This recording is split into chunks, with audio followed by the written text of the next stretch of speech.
이 시간 하나님께서 우리에게 주신 말씀은 마가복음 1장 40절에서 41절까지의 말씀입니다. 오늘은 여러분들과 손을 내밀어 그에게 대시고 부제로는 스플랑크 니조마이라는 제목으로 다같이 하나님의 말씀 나누도록 하겠습니다.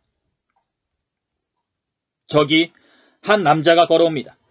그는 며칠 전부터 하나님 나라가 가까이 왔다고 얘기하며 발길이 닿는 곳이라면 어디든지 달려가 하나님 나라의 도래를 선포하는 예수라는 사람입니다. 그는 어디에서도 구속받지 않고 어디에서도 얽매이지도 않는 자유인처럼 보여집니다. 그는 당신이 원하는 곳이라면 어디든지 달려가 하나님의 나라를 전하고 어디에서도 경험해 보지 못했던 놀라운 일들을 행합니다. 그는 그 옛날 하나님의 대리자로 놀라운 일들을 행했던 엘리야처럼 보여지고 또한 출애굽한 이스라엘 사람들에게 법과 규칙으로 새롭게 정립해 나간 모세처럼 보여지기도 합니다. 또 어떤 이는 그를 다윗의 자손이라 얘기하며 우리들을 새로운 시대로 이끌어갈 메시아라 칭송하는 사람들도 있습니다. 그렇습니다. 이게 어떻든 간에 지금 현재 예수라는 사람이 이스라엘 온 지역을 두루다니며 놀라운 일들을 행하고 있다는 것은 확실한 사실일 것입니다.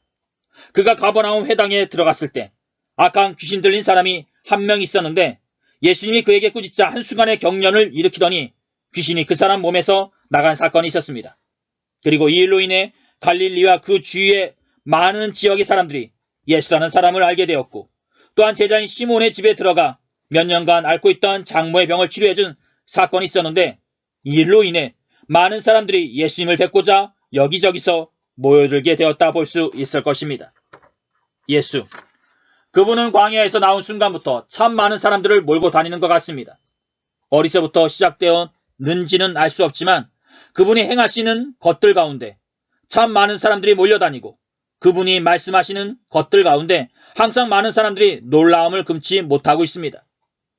그분의 행하시는 것들을 체험하고자 여기저기서 사람들이 모여들고 있고 그분의 권위 있는 말씀을 듣고자 유대 지역에서 내노라 하는 선생들이 그분을 찾아다니고 있습니다. 그리고 여기 그 많고 많은 사람들 중에 또 한 명의 사람이 예수님 앞에 서 있습니다. 처음에는 그가 남자인지 여자인지 아무도 몰랐습니다. 그저 스쳐 지나가는 사람들 중에 하나로 뜨거운 태양열을 피하고자 온몸을 천으로 감싼 나군의 줄만 알았습니다. 하지만 그가 예수님 앞에 섰을 때 꽁꽁 싸맸던 천을 벗어 던지더니 예수님 앞에 엎드려 애원하게 됩니다. 선생님께서 원하시면 저를 깨끗하게 하실 수 있으십니다. 라고 말이죠. 그렇습니다. 그는 우리와 다른 나병 환자입니다. 가까이 가는 것은 둘째치고 같은 공간에서 같이 있는 것만으로도 불결하다는 생각이 드는 나병 환자입니다. 레위기에 기록된 예배 참여 조건과 그것에 관련된 규례를 보게 되면 나병 환자는 옷을 찢고 머리를 풀어헤치며 윗입술을 가리고 외치기를 부정하다, 부정하다라고 소리쳐야 합니다. 그리고 병 있는 날 동안에는 늘 정상인들과 같이 생활할 수도 없고 그들과 같이 어울릴 수도 없습니다. 만약 혼자 생활하다가 자신의 앞으로 정상인이 다가오게 되거나 길을 걷다 마주치게 되더라도 여기에 나병 환자가 있으니 돌아가라는 뜻으로 부정하다, 부정하다 라고 소리쳐야 합니다. 이것이 이스라엘 예배 참여 조건에 기록된 나병 환자에 대한 대우이자 처신입니다. 그렇습니다. 어떻게 보면 나병 환자는 사람으로서 존중과 존엄성이 사라진 존재라 말씀드릴 수 있을 것입니다. 나병 환자는 부정하다는 이유로 사람들과 같이 어울릴 수도 없고 그들과 함께 생활할 수도 없습니다. 모든 사람들이 부정하다는 이유로 피해 다니고 있고 본인 또한 부정한 자라는 사실을 알고 있기에 사람들과 떨어진 사람들이 살지 않는 진영 밖에서 그 누구의 관심이나 보호 없이 혼자 살아야 합니다. 그런데 그런 그가 지금 예수님 앞에 무릎 꿇고 간청하고 있습니다. 선생님께서는 마음만 먹으시면 뭐든지 하실 수 있으시니 부탁이니 제발 저를 깨끗하게 하여 주십시오 라고 말이죠. 지금까지 그가 나병 환자로 살아오면서 겪어야 했던 아픔과 이별 그리고 눈물 이 모든 것들이 마음 한편에 자리 잡아 분노함, 억울함, 서러움으로 변하여 지금 현재 입술을 통하여 쏟아져 나오고 있습니다. 다른 사람들은 몰라도 선생님은 제 마음을 아실 것이라 믿습니다. 이 병으로 인하여 사랑하는 가족들과 헤어져 진영 밖에서 혼자 살고 있습니다. 누구 하나 저를 사람처럼 생각해주는 사람 없었고 누구 하나 저에게 따뜻하게 말 한마디 건네주는 사람 없었습니다. 제가 깨끗해지지 않는 한 제가 이 병에서 치료 안 받지 않는 한 저는 살아있어도 살아있는 존재가 아닙니다. 라고 말이죠. 이렇듯 눈물을 쏟으며 애절하게 간청하고 있는 나병 환자를 바라보며 예수께서 손을 내밀어 그에게 대십니다. 그 누구도 그를 떠 보지 않고 그 누구도 따뜻한 말 한마디 건네주는 사람 없던 나병 환자에게 예수께서 손을 내밀어 그를 만져 주셨던 것입니다. 그렇습니다. 이는 가히 애틋하다 못해 충격적이라 말씀드릴 수 있을 것입니다. 왜냐하면 유대인들은 나병 환자가 출입한 집까지도 부정한 것으로 여겼기 때문이었습니다. 나병 환자와 접촉한다는 것은 그 접촉한 당사자까지도 부정한 자가 되는 것이었습니다. 그러기에 지금 예수님께서 손을 내밀어 나병 환자를 만져주신다는 것은 어쩌면 예수님 본인까지도 부정한 자가 된다는 것을 말해주는 것이었기 때문이었습니다. 그 누구보다 유대인들의 율법에 대해 능통하신 예수님께서 나병 환자를 만져주시게 되면 부정한 존재가 된다는 것을 아실 텐데 그래도 예수께서는 그것을 무릅쓰고 나병 환자를 어루만져 주셨던 것입니다. 가히 창조주이신 하나님께서 당신의 피조물을 긍휼히 여기사 인간의 몸으로 내려오신 모습을 상징적으로 보여주는 행동이 아닌가 싶습니다. 사랑하는 내 아들아, 내가 너를 안다 라고 말이죠. 본문에 예수님의 마음이 기록된 불쌍히 여기사는 헬라어 원어로 스플랑크 니조마이라고 합니다. 이는 사랑이나 애타는 마음이라는 뜻을 가진 스플랑그돈이라는 단어에서 유래한 말로서 찢어질 듯한 마음을 뜻한다 볼 수 있을 것입니다. 즉 이는 그만큼 나병 환자 앞에선 예수님의 마음이 부정한 자에 대한 두려움과 규례에 대한 난처함보다 가슴 한편이 찢어질 듯 아프고 가엾은 마음이 더 크다라는 것을 말해준다 볼 수 있을 것입니다. 그렇습니다. 예수께서는 지금 사랑하는 자녀에 대한 안타까움을 뛰어넘는 찢어질 듯 아프고 애타는 마음에 그를 어루만져 주시고 계신 것입니다. 이와 비슷한 불쌍히 여기는 마음, 스플랑크 니조마이라고 기록된 문장이 복음서 이곳저곳에 찾아볼 수 있는데 그 중에 한 예가 누가복음 15장에 기록된 탕자의 비유라 말씀드릴 수 있을 것입니다. 탕자의 비유. 어떤 내용입니까? 어떠한 사람이 있었습니다. 그 사람에게는 2명의 아들이 있었는데 어느 날 작은 아들이 자신의 몫을 달라고 청하게 됩니다. 이에 그 사람은 재산을 똑같이 나누어 큰 아들과 작은 아들에게 나누어 주게 됩니다. 며칠 뒤 작은 아들은 자신의 몫을 가지고 먼 지방으로 떠나가 살게 됩니다. 하지만 작은 아들은 그곳에서 얼마 못 가 방탕한 생활로 자신의 몫을 다 탕진해버리게 되고 어느 날 이 아들은 제정신이 들어 아버지에게 돌아갈 것을 마음먹게 됩니다. 그리고 며칠이 걸려 자신이 살던 옛 지역으로 돌아가게 됩니다. 마을 입구쯤 들어섰을 때 저 멀리서 아버지가 서 있는 모습을 보게 되고 아버지 또한 자신의 아들임을 확인하자 한 걸음에 달려와 측은히 여기는 마음으로 아들을 꼭 껴안게 됩니다. 그렇습니다. 여기서 측은히 여기는 마음, 이 마음이 바로 스플랑크 니조마이입니다. 즉 아버지 또한 돌아오는 아들을 바라보면서 가슴 한편이 찢어질 듯 아프고 견딜 수 없는 상태로 아들을 기다리고 맞이하였던 것입니다. 즉 속 내장이나 기관이 일렁일 정도로 아파서 견딜 수 없는 상태로 아버지는 아들을 맞이하였던 것입니다. 그렇습니다. 지금 현재에도 우리가 아버지라고 부르는 그 하나님께서는 우리에게 이런 마음을 품고 계신다는 것입니다. 우리가 어떤 자리에서 어떤 모습으로 살아가듯 하나님에게 우리 각계에 있는 가슴 한편이 찢어질 듯 아프고 가엾은 어린아이와 같은 자녀들이라는 것입니다. 그리고 그 자녀를 위해 하나님께서는 오늘도 내일도 항상 시시때때로 우리에게 다가와 우리를 어루만져 주신다는 것입니다. 한 여인이 있습니다. 그 여인은 일찍 남편을 떠나보내고 한 명의 아들과 함께 없는 삶 속에서도 오손도손 행복하게 살고 있었습니다. 하지만 미처 손도 써보기도 전에 하나밖에 없는 아들이 죽을 병에 걸려 죽게 됩니다. 주위에 많은 사람들이 이 여인의 아픔을 아는지 그 여인과 함께 밤을 지새우고 이제는 이 아들을 땅에 묻으러 마을 밖으로 나오게 됩니다. 이때 저 멀리서 한 무리의 사람들이 몰려오게 됩니다. 그리고 그 무리 중에 맨 앞에 있던 한 사람이 이 여인을 가엾게 여기며 다가와 이렇게 얘기하게 됩니다. 여인아, 울지 말아라. 방한자인 예수님께서는 여기에서도 혼자 남은 여인을 긍휼히 여겨 그의 아들을 다시 되살려 주시게 되십니다. 그렇습니다. 예수님은 그런 분이십니다. 그저 지나가는 사람이라 할지라도 그의 아픔을 아시고 그의 눈물을 닦아주시는 분이 바로 예수님이신 것입니다. 예수님께서는 이 세상에 그 누구라 할지라도 위로의 손길이 필요한 자를 그저 외면하지 않으시고 지나쳐 가지 않으십니다. 우리를 향한 예수님의 국민이 여기는 마음, 이 마음이 그의 손을 뻗게 하였고 그 손끝에 기적을 일으키셨습니다. 그렇습니다. 우리가 예수님에게 받는 기쁨과 축복, 놀라운 모든 일들은 다 이렇듯 우리가 잘나서 받는 것이 아니라 그분이 우리를 국민이 여기기 때문에 그분에게 이렇듯 아무 대가 없이 받는 것입니다. 우리를 향한 그분의 마음, 이 마음을 여러분들이 조금이나마 아셨으면 합니다.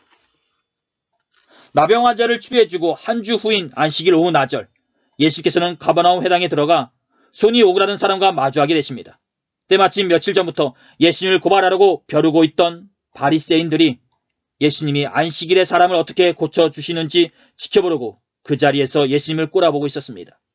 불과 몇 시간만 더 지나면 새날에 올 것이요, 그때 이 사람을 고쳐준다 해도 늦지는 않을 것입니다. 하지만 예수님은 그렇지 않으신가 봅니다. 예수님의 입장에서 손이 오그라든 사람이 거기에 있는 것만으로도 가슴이 아프신가 봅니다.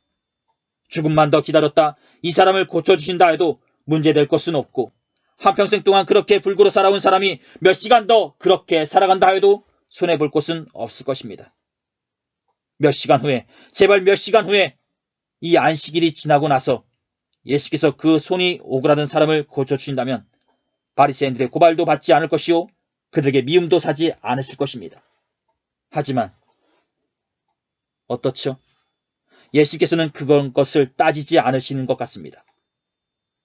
그분에게는 지금 당장 회당에서 손이 오그라든 사람에게만 집중되어 있으신 것 같습니다. 그를 바라보는 눈빛이 불구로 인하여 한평생 동안 천대받으며 살아야 했던 자녀를 바라보듯 그에게 다가와 자그마한 손을 내밀어 그를 일으켜 세워주십니다. 지금 현재 손이 오그라든 사람을 바라보는 예수님의 마음은 안쓰러움과 애랄품으로 가득 차 있습니다. 그리고 그를 바라보는 예수님의 눈빛에서 그분이 이 사람을 얼마나 사랑하시는지를 알 수 있게 됩니다. 그리고 이런 마음과 눈빛에서 알 수 있는 국률하심으로 예수께서 또 손을 내밀어 그를 어루만져 주시게 되십니다. 그렇습니다. 해가 뉘엿뉘엿 언덕을 넘어가고 있는 이 와중에 예수께서는 또 율법을 어기시고 만 것입니다. 즉 예수님께서 손이 오그라든 사람을 고쳐주심으로 안식일 규례를 위반하는 중대한 범죄를 저지르고 만 것입니다. 애초부터 바리새인들은 예수님이 안식일에 노동하는 것을 고발하려고 그곳에 모여서 그분이 덫에 걸리도록 준비해놓고 있었는지 모릅니다. 그분의 국률하심을 시험하고자, 그분의 애정을 이용하여 범죄자로 만들고자 그곳에 손이 오그라든 사람을 데려다 놓고 예수님을 유인하는지 모릅니다. 하지만 예수님에겐 애초부터 이런 것들이 중요하지 않으셨습니다. 예수께서는 율법과 생명 중에서 어떤 것이 더 옳은 것인지 그 자리에 모였던 사람들에게 깨닫기를 원하셨습니다. 안식일에 선한 일을 하는 것이 옳으냐, 악한 일을 하는 것이 옳으냐, 목숨을 구하는 것이 옳으냐, 아니면 죽이는 것이 옳으냐. 예수께서는 옳고 그름을 분별할 줄 모르는 무리들을 보고 분노하셨습니다. 아니면 안식일을 지킨답시고 형제들의 아픔을 모른 채 하는 것에 화가 나셨습니다. 율법과 생명 중에 어느 것이 더 옳으냐는 질문 앞에 모여있던 무리들과 바리새인들이 아무 말도 하지 못하고 있습니다. 이때 예수께서 더 쉽게 말씀해 주십니다. 너희 중에 어떤 사람이 양 한 마리가 있어 안식일에 구덩이에 빠졌으면 끌어내지 않겠느냐? 하물며 사람이 양보다 더 귀하지 않겠느냐? 예수님께서는 생명의 소중함과 사람의 존재성을 일깨워 주시고 계신데 바리새인들은 이런 것들은 생각하지도 않고 곧바로 헤롯 당원들과 함께 예수님을 없앨 것을 모의하게 됩니다. 그렇습니다. 예수님께서는 안식일에 손이 오그라든 사람을 고쳐주심으로 죽을 위험에 처하게 되신 것입니다. 예수께서는 손이 오그라든 사람을 살리심으로 당신이 직접 그 죽음의 위협 안으로 몸소 들어가신 것입니다. 예수님, 그분은 당신의 생명과 손이 오그라든 사람과의 생명을 맞바꾼 것입니다. 나를 죽여서 너를 살린다. 이것이 바로 예수님이 행하고 계신 법칙인 것입니다. 스플랑크 니조마이, 즉 불쌍히 여기는 마음. 이 마음으로 예수께서는 손이 오그라든 사람을 고쳐주셨던 것입니다. 나를 죽여서라도 너를 살리려는 애끓는 어미의 마음. 이 마음이 예수님을 바리새인들의 시기와 몽 앞에 서게 하였고 이 마음이 예수님을 십자가의 고난 앞에 서게 하였습니다. 그리고 예수님의 이 마음이 지금의 저와 여러분들을 구원의 길에 서게 하였던 것입니다. 어느 순간 자신의 앞에 나병 환자가 다가와 도움을 청하였을 때, 그리고 지금 뻔히 보이는 바리새인들이 준비해 놓은 덫이라는 것이 판단되는 그 상황 속에 예수께서는 그 어떤 경계나 물음 없이 당신의 자그마한 손을 내밀어 그를 어루만져 주셨던 것입니다.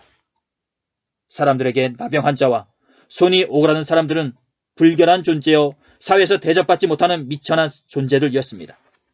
하지만 예수님 앞에 선 나병 환자와 손이 오그라든 사람은 그 무엇과도 바꿀 수 없는 귀중한 존재여 갓 태어난 어머니의 품에 안기는 세상 최고의 존재들이었습니다. 사랑하는 성도 여러분, 예수님은 그런 분이십니다. 당신을 죽여서 우리를 살리시는 분, 우리를 위해 몸소 죽음의 위협 안으로 들어오시는 분, 십자가의 고난과 그 처절함이 어떤 것이라는 것을 그 누구보다 잘 알고 계시면서도 지금 당신 앞에 서 있는 미천하고 연약한 우리를 위해 담대하게 그 잔을 드신 분, 그분이 바로 예수님이신 것입니다. 2000년 전 그분의 손길 가운데 있었던 나병 환자나 손이 오그라든 사람이나 그리고 누구든지 달려와 돌을 던지려 했던 가늠한 여인이나 귀신 들려 힘들어했던 젊은 청년이나 다 예수님의 그 긍휼히 여기는 마음으로 치료함을 얻었고 완전해짐을 받았습니다. 그들은 사람들의 잣대에서 해방되어 하나님의 나라를 꿈꾸게 되었지만 정작 예수님 본인은 사람들에게 귀신 들린 자, 미친 사람, 그리고 죄인으로 불려지게 되었습니다. 긍휼하심으로 예수님의 손길을 체험한 사람들은 아무 대가 없는 공짜였을지 모르겠지만 예수님 본인에게는 치러야 할 값이 너무나도 컸던 것입니다. 그렇습니다. 바로 그 긍휼하심이 그분을 이렇게 만든 것입니다. 전지전능하시고 위대하시고 그 무엇보다 크신 하나님이 사람들에 대한 긍휼하심으로 당신을 한 명의 연약한 인간으로 만들었고 지금의 저와 여러분 앞에 십자가의 모습으로 서 계신 것입니다. 사랑하는 성도 여러분, 오늘 우리는 말씀을 나누면서 예수님의 그 긍휼하심 가운데 구원받은 자들로서 예수님을 아버지라 고백하는 자들로서 이 자리에 서 있습니다. 그리고 그 긍휼하심의 사랑을 받은 자들로서 죄인이 아닌 위인으로서 불려지게 되었습니다. 그런데 한 가지 생각해 볼 문제는 우리는 그 사랑을 받은 자들로서 이 자리에 서 있으면서 한편으로 그 사랑을 받은 것만큼 얼마만큼 그 사랑을 전하고 있냐, 아니 행하고 있냐 생각하게 됩니다. 그렇습니다. 사랑은 물결처럼 어디론가 흘러가야 되고요. 사랑이 없는 곳에 전해져야 하는 것이 사랑인 것입니다. 그리고 그 사랑은 내가 받는 것만큼 전해야 하는 것인데 과연 우리는, 아니 사랑을 받은 나는 그 사랑을 어떻게 행하고 있냐라는 것입니다. 설마 그 옛날 나에게 막 내밀었던 예수님의 손길이 여기에서 멈추어 있는 것은 아닌지 우리의 뒤를 돌아보게 된다는 것입니다. 즉 예수님에게 받은 사랑이 내 때에서 끝나고 있지는 않냐라는 것입니다. 사랑하는 성도 여러분, 사랑은 멈추어 있는 것이 아니라 어디론가 계속적으로 흘러가야 하는 것이요, 그 흘러감에 따라 사랑은 더욱더 풍성해지고 더욱더 그 빛을 발하게 되는 것입니다. 그러니 내가 예수님에게 사랑을 받았다고 생각하신다면 이를 가누놓지 마시고 계속적으로 이를 흘러보내시기를 두 손 모아 축원드립니다. 사랑하는 성도 여러분, 바리새인들은 사람을 생명의 존재가 아닌 율법을 지키기 위한 수단으로, 도구의 존재로 보았습니다. 그래서 피부병으로 고통받고 있는 형제들을 마을 밖으로 내쫓아 자신들의 정결성을 내세우려 하였고요. 안식일날 손이 오그라든 형제들을 바라보며 율법을 지키는 것이 하나님의 자녀라 자랑하곤 하였습니다. 그들에게 사람은 더 이상 사람이 아니었습니다. 그들에게 생명은 하나님 만드신 힘이 아름다운 존재가 아닌 내 자신을 나타내고 자랑하기 위한 수단에 불과했습니다. 예수께서는 그 생명을 다시 회복시키신 분이신 것입니다. 수단의 존재가 아닌, 도구의 존재가 아닌, 하나님이 보시기에 그 무엇과도 바꿀 수 없는 귀중한 존재로 우리를 회복시키신 것입니다. 그것도 당신의 생명을 내어놓으면서까지 말이죠. 나병 환자 가운데, 아들을 잃어 눈물을 흐르고 있는 한 여인 가운데, 그리고 회당에서 손이 오그라져 쓸쓸히 앉아있는 한 사내 가운데 예수께서는 긍휼하심의 손을 내밀어 그들을 각자 어루만져 주셨습니다. 그리고 그 긍휼하심의 손끝 가운데 치유가 일어났고 회복이 일어났고 기적이 일어났습니다. 그 예수님의 긍휼하심의 손끝에 저와 여러분들의 회복이 있고 구원이 있습니다. 사랑하는 성도 여러분, 우리가 이 땅을 살아가는 가운데 예수님의 그 긍휼하심의 손을 시시때때로 체험하기를 소원합니다. 스플랑크 니조마이, 우리를 향한 예수님의 국률한 마음, 그 마음을 받아 우리가 이 자리에 있듯이 그 마음을 또한 전하는 저와 여러분들이 되었으면 합니다. 우리는 가끔씩 전도를 해야 된다, 이웃을 사랑해야 한다, 선행을 베풀어야 한다, 이렇게 얘기하면서 어떤 방법과 효과적인 모습을 찾을 때가 있는데, 가장 중요한 것은요, 어떤 방법보다는 사람들을 향한, 즉 이웃을 향한 사랑하는 마음이 먼저 우선시 되어야 한다는 것을 우리는 알아야 할 것입니다. 즉 생각과 계산을 하기 전에 먼저 예수님에게 받았던 그 마음이 있어야 한다는 것입니다. 즉 예수님이 우리를 향했던 그 긍휼히 여기는 마음, 그 마음이 먼저 우리에게 있어야 한다는 것입니다. 그래서 최초의 복음서, 오늘 우리가 나누고 있는 마가복음의 내용을 살펴보게 되면요, 전도 여행을 떠나시는 1장 35절부터 39절 다음에 바로 이어 이 나병 환자를 고쳐주시는 이 사랑의 사건이 있는 것입니다. 즉 전도나 선행이나 모두 긍휼히 여기는 애타는 사랑의 마음이 있어야 한다는 것입니다. 그리고 이 애타는 마음은 예수님을 믿고 따르는 그리스도인이라면 당연히 가지고 있어야 하는 것입니다. 사랑하는 성도 여러분, 이제 말씀을 마쳐가겠습니다. 예수님이 우리를 사랑했던 그 긍휼히 여기는 애타는 마음으로 이 땅에 살아있는 모든 존재들을 사랑하였으면 합니다. 이것이 바로 예수님의 사랑을 받은 자가 행하는 모습인 것입니다. 오늘 하나님께서 우리에게 주신 말씀은 여기까지입니다. 기도하시겠습니다. 하나님, 우리가 살아가는 가운데 주께 시시때때로 우리에게 다가와 우리의 눈물을 닦아주시고 우리의 상처를 어루만져 주시는 주님, 우리가 세상 가운데 미천한 자로, 떨어진 자로, 우리의 삶의 비전이 오그라진 자로 서 있다면 이 시간 주님의 긍휼하심의 손길을 체험하게 하여 주시옵시고, 주님의 그 손길 가운데 참된 기쁨과 회복을 경험하는 주의 복된 성도들이 되게 하여 주시옵소서. 아버지 하나님, 주님이 우리를 얼마나 많이 사랑하신다는 것을 우리가 압니다. 우리가 항상 주님의 사랑 안에 머물게 하시고 주님의 긍휼하심을 수시로 경험하는 주의 복된 성도들이 되게 하여 주시옵소서. 이 시간 우리 가운데 육신의 아픔과 삶의 어려운 문제로 마음이 오그라져 눈물을 흐리고 있는 자가 있다면 주님 다가오사 어루만져 주실 줄 믿습니다. 그러므로 회복시켜 주시고 다시 일어서게 해주실 줄 믿습니다. 이 모든 기도를 우리의 힘이 되신 우리 주 예수 그리스도의 이름으로 간절히 기도 들었사옵나이다. 아멘.